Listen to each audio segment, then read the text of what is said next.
Au Festival international du film de libre pensée de Denver, le documentaire Free China, le courage de croire de Michael Perlemont, coproduit par NTD, a obtenu un réel succès.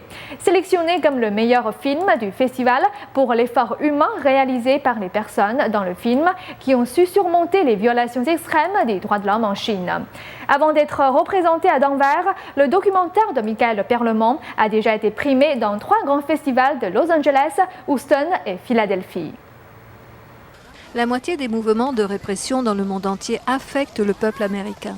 Telle est la compréhension des participants du Festival international du film de libre pensée de Denver après avoir assisté à la projection de Free China, le courage de croire, un documentaire de Michael Perlman coproduit par NTD.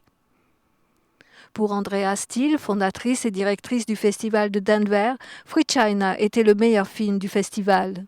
Well, this year, the best of the fest is your film, Free China, The Courage to Believe. And we selected this because the activism. Cette année, le meilleur du festival revient à votre film Free China, Le courage de croire. Et nous l'avons sélectionné en raison de l'effort humain réalisé par ces personnes dans le film pour surmonter les violations extrêmes des droits de l'homme en Chine. Cela incarne vraiment ce en quoi nous croyons. Le film raconte l'histoire de 2 pratiquants de la discipline de méditation appelée Falun Gong, qui ont été persécutés en Chine par le Parti communiste chinois. Tous 2 ont été torturés et forcés à travailler en esclaves, à produire des objets pour l'exportation vers les États-Unis. Pour Jacinto Robles, ce film a éveillé sa conscience. So I'm surprised that this is happening, and I'm kind of like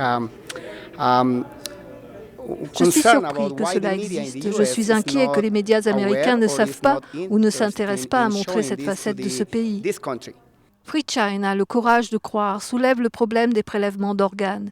Des groupes de défense des droits de l'homme ont révélé que le régime chinois prélève systématiquement les organes des pratiquants de Falun Gong emprisonnés et d'autres prisonniers de conscience. Cela n'est plus acceptable pour les gens ici aux États-Unis que les gens qui fabriquent nos vêtements en Chine se trouvent dans un camp de travaux forcés et que leurs organes soient prélevés. Ce n'est pas acceptable. Avant d'être présenté à Denver, le documentaire de